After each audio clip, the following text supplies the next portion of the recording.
You guys, I am absolutely shocked. I have a major update regarding Zeruiah with her case with Dale, aka Troy, after she got arrested a few days after Christmas in Florida after she decided to hit Troy in the head with a phone and allegedly ran after him with a knife, and she was trying to get everybody arrested. She called the cops, she tried to get her dad arrested, claimed he choked her, tried to get Troy arrested, she got herself arrested, and she had court today. And I thought it was going to go one of two ways. Either one, she wasn't going to show up, she was going to go ghost because she would be scared that maybe she would be arrested, because there's a good chance that the police officers would find out that Dale was really Troy and she lied about who Troy was.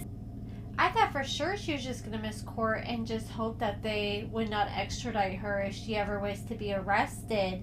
Or I thought that maybe she was going to go to court and then just end up being arrested once they found out that she lied to the police.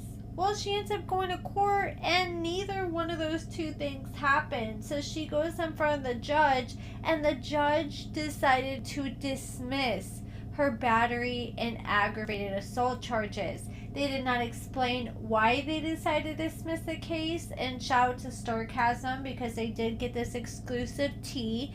And they said that, you know, the no contact order that was put in place where Zeruiah wasn't allowed to talk to Dale, aka Troy, that has now been thrown out since this charge has now been dropped, and I'm sure she's going to go back to work here soon now that this charge has been dropped. And Troy was coming out and saying over and over again before it came out that he was Dale, he's like, oh, don't worry guys, these charges are going to get dropped. And I was like, well, he probably is not going to be willing to testify, but I mean, sometimes the prosecutors don't give a damn, they'll still move forward with the case. But I'm thinking they probably just did not have enough proof.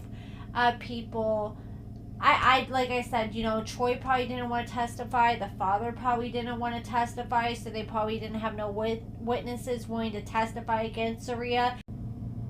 I'm just so shocked she got away scotch-free. I was really hoping she would at least get some kind of like anger management or something to try to prevent this from happening again. Like maybe this was enough of a wake-up call for her to stop doing this, but for a lot of people, it's usually not. And when you have like a history of ongoing anger issues, it really takes like some kind of help to actually turn yourself around. And now I want to give a quick shout out to the sponsor of this video. It's that time of the year again. Valentine's Day is right around the corner, and I know so many people love to give flowers to their loved ones, especially roses. Well, Rose Forever, they offer beautiful flower arrangements made with real flowers, and they're made with special oils that make them last over a year. I have bouquets that have lasted even longer than that, and this is my latest one. And if you are interested in getting one for yourself or for a loved one, you can use my discount code AmberKVDay20 and you can save $20 off. Since these are real flowers, they make your room smell so good. This is perfect to give a loved one on Valentine's Day. You can just sit this right in the middle of the table with some candles. It is a perfect statement piece for any room. And the arrangement is just so beautiful. They do such a great job hand picking these flowers and placing them in this bouquet. Make sure you use my discount code AKVDay20 to save $20 off at checkout.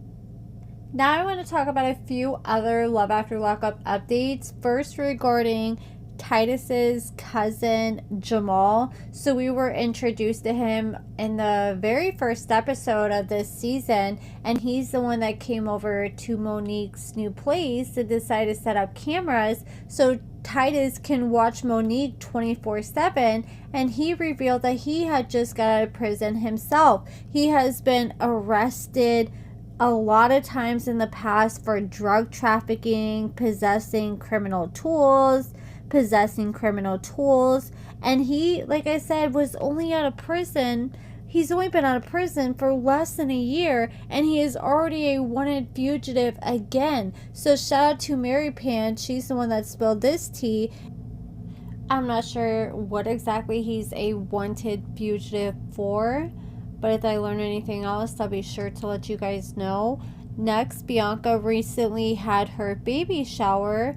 she looks like she's about to pop here like in the next month or so. She's getting real close to the finish line. And next, I want to talk about Ashley. So she found these screenshots of video chats that she had with Julius while he was in prison. She said, well, would you effing looky here. I was going through old photos and look what I found. Y'all gonna have a field day with this one. Proof of our video chats. I don't know why I don't remember I had these when the show aired. This is what I look like when we were dating. A year later, I was unrecognizable, but I'm back. I don't give a F about that mother effer. I just want to finally shut down all the rumors that I was a catfish. That man knew exactly who I was. Might delete later, but I already know this post about to bring me hella money. And you can see right here in these pictures that Julius looks like he's having a good old time talking to Ashley. He is cheesing like no other. Like even in one picture here, he's chewing on the phone cord, being a little weirdo. I guess this is him trying to be sexy, chewing on the phone cord. I don't know. But he is cheesing really hard. And at the time, I'm not sure if he's still with Alexis or not. Alexis has posted him one time in months. Like she posted him like a month ago with their daughter. So I don't know if he was just visiting or if they're back together again. I can't keep up with them. They don't really post much about their personal lives anymore.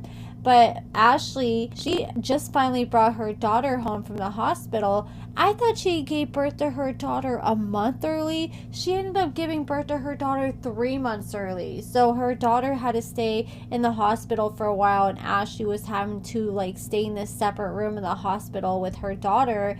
And she finally was able to take her home weeks later today. And she is finally dating this guy that she started talking to right before she ended up giving birth. And I guess they're hanging out and she went into labor and he's the one that rushed her to the hospital. And for a while she's like, yeah, we're just, talking. It's nothing serious. But now she's all in. She's talking about how much she loves him, how she's never met a guy like him. But I mean, one thing about Ashley, she does this with all her guys. She was saying this about the last guy too. I think she just wanted to kind of rub it in Julius's face that she got someone else so bad that she was like, oh, I got this man and he makes chicken for me and the kids without me asking, talking about her ex. But the next thing you know, we learn he's an alcoholic. And now she's like talking about this guy. Oh, he rubs my feet. He does this. He's a car detailer like me. But you can tell that she's still like in that honeymoon phase. One thing about Ashley though, she moves quick. She just had a baby and she's probably already ready for another baby with her new boo. Knowing Ashley, I wonder if she plans on having any more children after this kid. But you guys let me know what you think about all this in the comments below. And thank you guys so much for watching.